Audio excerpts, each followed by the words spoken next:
Hey guys, Jeff here, Dice Setters.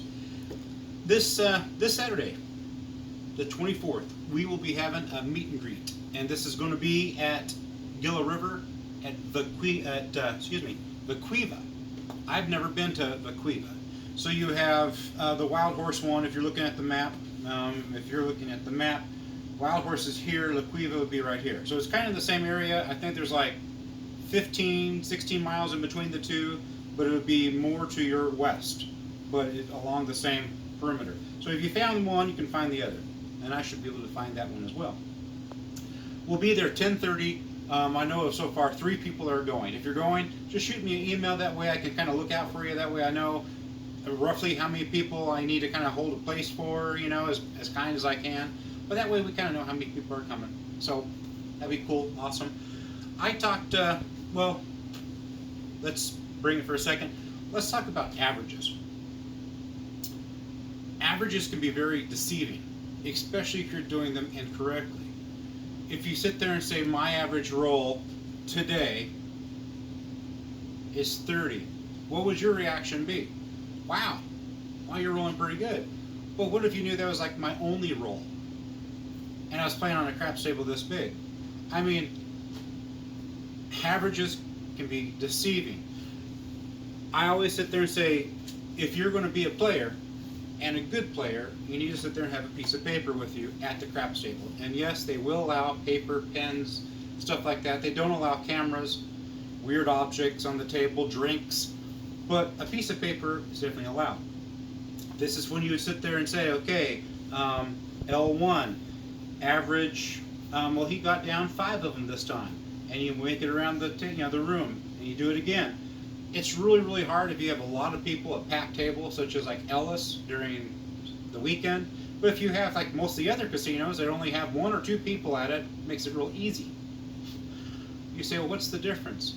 One's a $5 table, and the other ones are whatever they want it to be. You want to stick with the $5 table. Averages. If I know what my average is, I know when to pull my money down. If I know what this man's average was last time, I know when to pull my money down. It is a looking into the future. It is my crystal ball on how I can get rich quick, because I have a glimpse into the future that I can predict what people are going to throw. Granted, you only have a small box window of what they can do. But with that comes great information. You know how they play at that table. You know how they play with that set of dice. I know that there's 5 of them and they only pick 2 of the 5, but at least you there are some facts that you do know. You do know, if they're going to set the dice. You do know if they're a random shooter, random roller.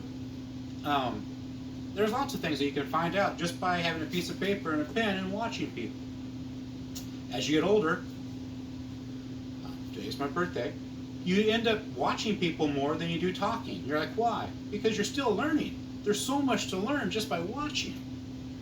And that's what I do. But that way that you can sit there and look into the future. This guy here, 7 numbers, and then call it quits. Or this guy here, you might as well not even just put your money down, because as soon as you put your money down, it's gone. Everyone should play differently as far as strategy when it's their turn versus a different person's turn. You're like, why? If you're sitting in front of a slot machine and you have $100 in it, you're going to let a random stranger come by and push the button, and when you want it to be pulled? Of course not. The reason why? Because somehow you think you have control of it, even though you don't. It's just a random number generator, and you sitting there pushing the button at the right time might produce a payout. But you don't want a stranger pulling the handle down for a $100 slot machine. Why do you want a stranger being a dictator to what you have in front of you as far as money? You shouldn't. That's why you need to sit there and keep track. This is your crystal ball to look into the future. How can I sit there and say, off? Who cares if you're wrong? You saved your money. I don't have a problem with that. If you sat there and saw this guy and he could do 10 rolls and went around the table and he did 10 rolls, granted, I'm going to pull my money at 7. And as the day goes on, and if that guy is still there, well, I might sit there and go, okay, this time I'm going to go to 8. And the next time around, well, he proved he can still do 10. Next time around, okay, I'm going to try for 9. Oh, wow, he did it. That's what you need to do. But this let them ride it is not. Let it ride is only money to the casino. That's how the casinos make so much money. Everyone just piles it in. If it lasts 2 rolls, 3 rolls, it don't matter. Because the next shooter's up and we're going to pile it in again. Not smart. Watch. We are going to have a random roller. Random roller.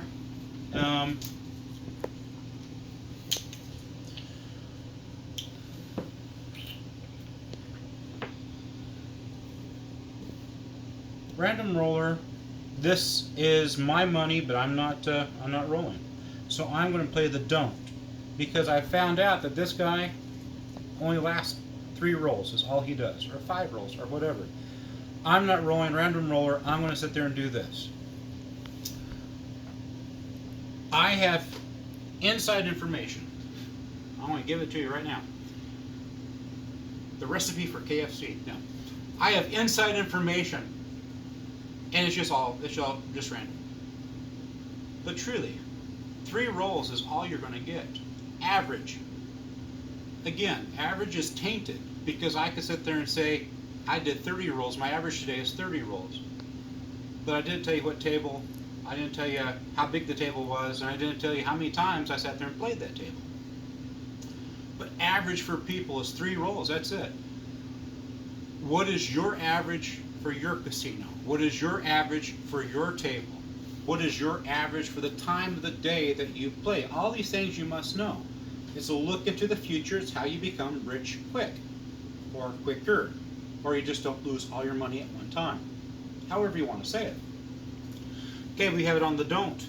One for the dealers, one for us. It's a $5 table. If you ever playing with a $10 table, just increase it by 1 and increase this by 1. You don't have to give anything for the dealers, but I'm with the mob. If things go down, I want the dealers to be on my side. So I'm going to give them a little bit of money. Random roller. And this is about as random as you could possibly be. Just random rolling it, it's going to be midnight.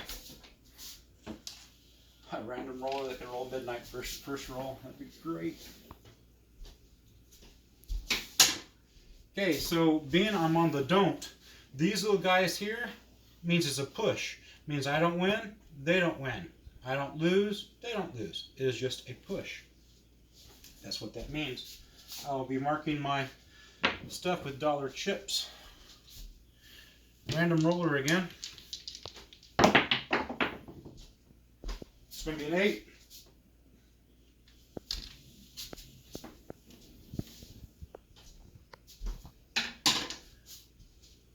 I'm doing this once again because I see so many people losing so much money when it's not their turn.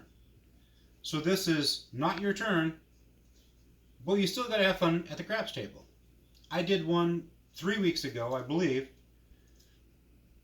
and I've added to it something a little different, something that you might be able to sit there and say, "Wow, you opened my eyes. Now I can really, I'm really going to win."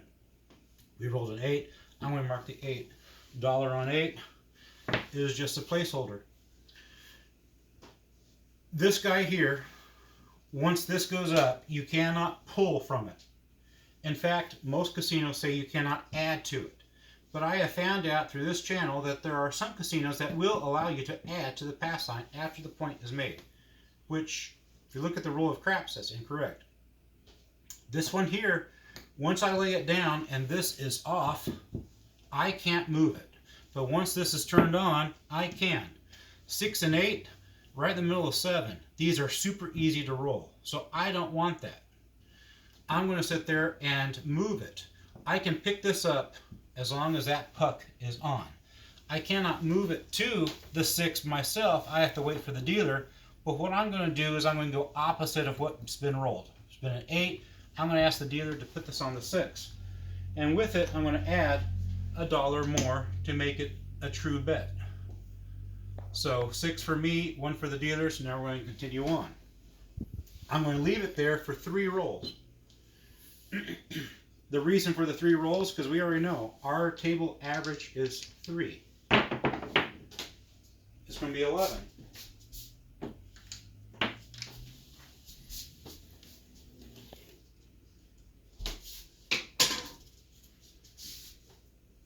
Some of you are still contemplating that most people only roll 3 because it seems awfully low. And it is awfully low. But again, averages are tainted. The reason why averages are tainted because you don't know at what time, you don't know what day, you don't know what table, you don't know what kind of quality people you had there. If they were all sharpshooters and they were all at our meet and greet, it wouldn't be 3. I can guarantee you that. It'd be a lot higher.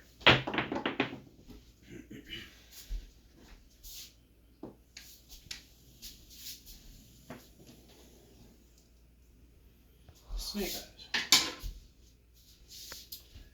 Also, law of averages. I've only rolled 1, 2, 3, 4 times. I have a 12 and I have a 2 and only 4 rolls. Average doesn't mean average. This will be my last roll and then I'm going to take down my money. 6. And that's the one that we were waiting on.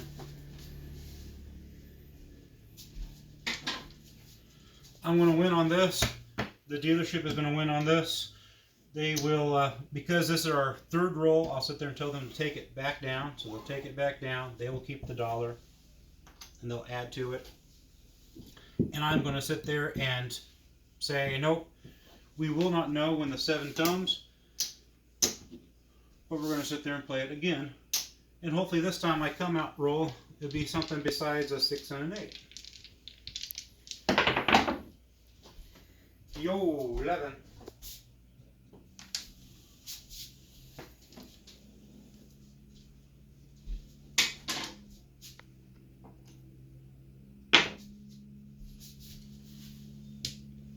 The law of averages. I'm going to give out a prize to the first person that can answer this, but you got to send it to my email. It can't be in the video description. 8. That was a 3. That was an 8. It was like that until I hit it. So again with the 8, we had that guy back, and then we sit there and put this guy back, and we'd add $1 more, and we'll make sure that this system works. 3 is all we were looking for. Prize for the person that can answer this question. Which Monopoly spot is landed on more than any other? You're like, why would you want to know that? Because if we were saying that math is perfect and averages are perfect, there shouldn't be one spot that you can land on that would be more so than another. There goes our 6. We made it. We'll sit there and take our money and run. Dealer gets that guy. We are not putting down any insurance money either. You don't have to if you don't want to. I wouldn't worry about it unless your table is like a $25 table. Then I would. Random roller. We got our money up for ourselves and for the dealer again. And another 11.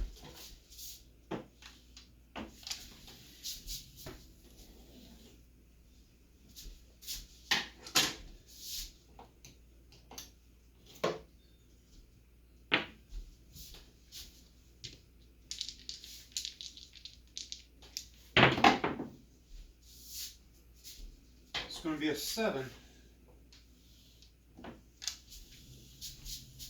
And that'd be the first time that we actually lost without insurance.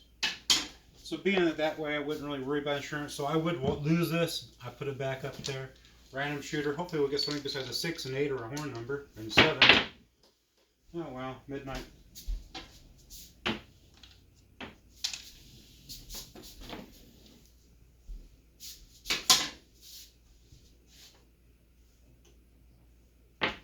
Okay, random shooter. Something besides a horn number and a 7 or a 6 and 8. There goes an 8. I'll continue on. I want to show you this. I want something besides a horn, a 7, or a 6 and 8. 7.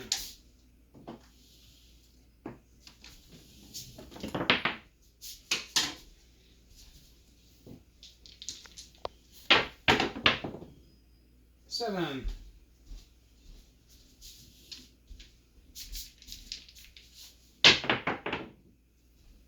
5. Okay, point is 5. It's not a 6 or an 8. We are going to leave it down right there. Some people sit there and say, put odds on it. My feeling is, if you put odds on it now, and you win or lost, the next time you were to do it, it'll be the same. It'll be it's not going to be a continually win, win, win. It's going to be, you're going to win this one, you're going to lose this one. You're going to win this one, you're going to lose this one. It should keep your money just as straight as possible. You should look like a flat line. It shouldn't be a boom, boom, boom, boom, and that's what we want. So we have a 5. We're not going to sit there and put any extra on it. We're going to leave it like that. Mark the 5.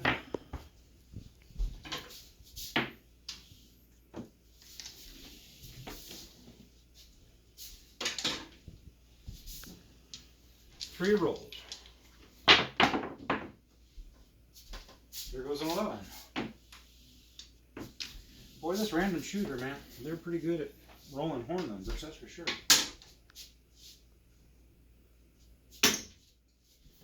First roll, second roll. We have a 5.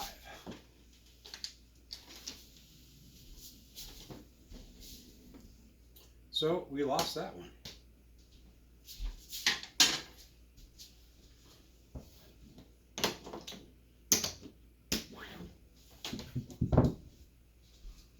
And we lost this. Put it back up. Try one more time.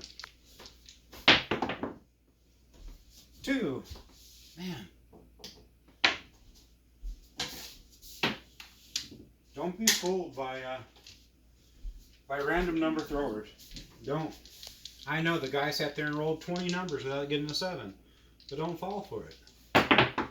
Because you know as soon as you put your money on there, you're gonna lose. We would have won that one there. If you're on this pass line, you would have lost that one. That was a 3. Trying to speed things up here. 7.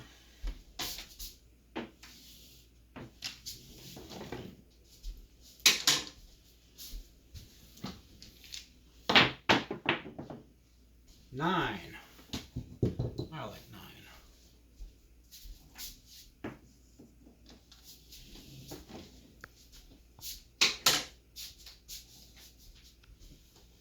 Okay, first roll is a 3. We want a 7. Second roll is a 4.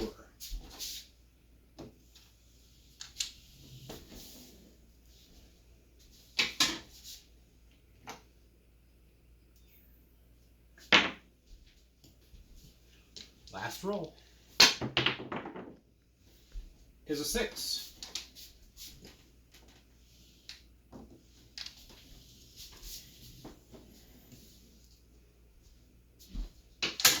So, 3 rolled. Now we're going to sit there and move these. We just got done rolling a 6. We've had 8s before. I'm going to move this to the 8. Now we're going to hope for an 8. 7. So sometimes it just doesn't work.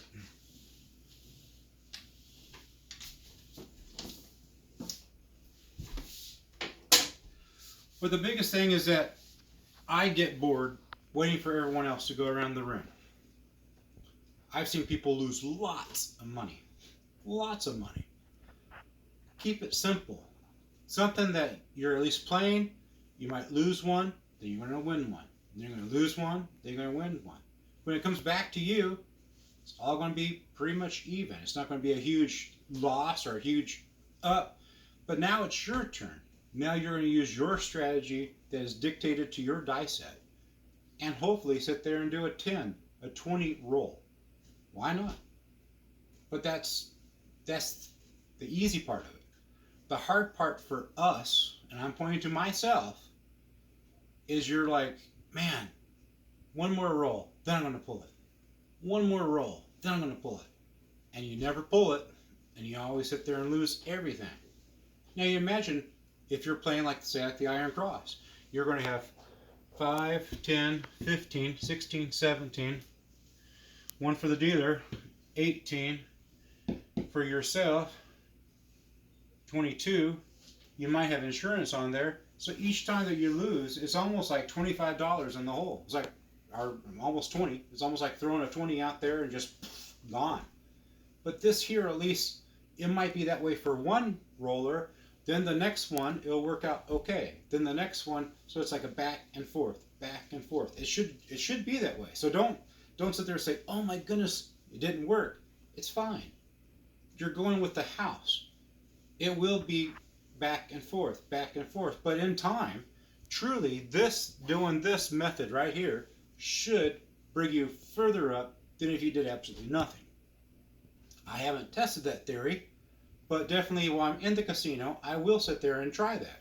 And you're like, well, how would you do that? It's all on paper. You sit there and, how many throws they did. You sit there and put your equation in there. It's just like algebra. I sit there and wait for 3, and then I move it up here, as long as it's not a 6 or an 8. And after a while, you're like, wow, either it's right, or you might be losing a couple dollars. But at least it's doing something besides sitting there giving the casino tons and tons and tons of money when it's not even your turn. You're just a spectator that can put money on the thrower's rolls. Is truly all it is. So make sure that there's a difference between your throw and the way you're betting versus somebody else's throw and the way that you're betting. When my wife throws, I sit there and have a different strategy than when I throw. Or any of my other friends that I sit there and have, this weekend I know of one person for sure. When they shoot, man alive, you better have money on the all tall small. You're like, why? Because I've done the math.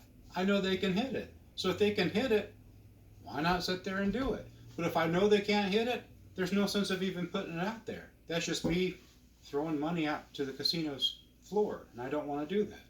I want to win. I want to be a winner. I might not win all the time, but with certain principles in place, I should win most of the time. Have a good one. Like, share, subscribe if you want to. We're at 1,000. We're actually past 1,000. As far as I know, Slot Queen, Slot Hubby did get their jackets. I have not got an email saying that they have their jackets in their hand. I just have a tracking number saying it's been delivered. So hopefully we'll see that. They were completely amazed. But again, kindness, you just got to pass it on. If you don't get it in return, oh well, try again. That's all I can sit there and say. But hopefully they'll have a video and I could sit there and say, hey, look at Slot Queen's video and they're wearing their jackets or whatever. Because, man, it's cool. It's absolutely cool. Someone doing something like that, just imagine if we all did good things for everybody all the time. The world would be a completely different place than it is now. Like, share, subscribe. I will be in Vegas next weekend. I will be there for Brian Christopher. He is a slot YouTuber, and it's called Rudy's Weekend. And I will be staying around like the plaza area and stuff like that. So if you want to throw dice during that time, hit me up. There is one place I am looking for on Fremont Street. If you're at the plaza, and if you were to walk to Fremont Street, or if you're on Fremont Street from the plaza and you're walking, I don't know which way you're walking, but anyways, you're at the plaza and you're walking this way toward Fremont Street. If I remember correctly, there is a casino on the left, maybe around Golden Nugget, that their table is practically almost out of the entryway of the casino. And this table is dead. I mean, you throw the dice and it hits and it's just like throwing into clay. It doesn't move, it just stops. If someone could tell me what the name of that thing is. I think it's like Charlie's? I don't know. If someone could sit there and say, yeah, I know exactly what you're called. It's called this. Just let me know. Anyhow, I'll be there not this weekend, but the following weekend. And we're having our meet and greet. Definitely want to see you guys. And we can put all this into perspective and all this into play. Or we can just be crazy and just put all the money on the table, which most time happens anyways. Have a good one, guys. Talk to you later.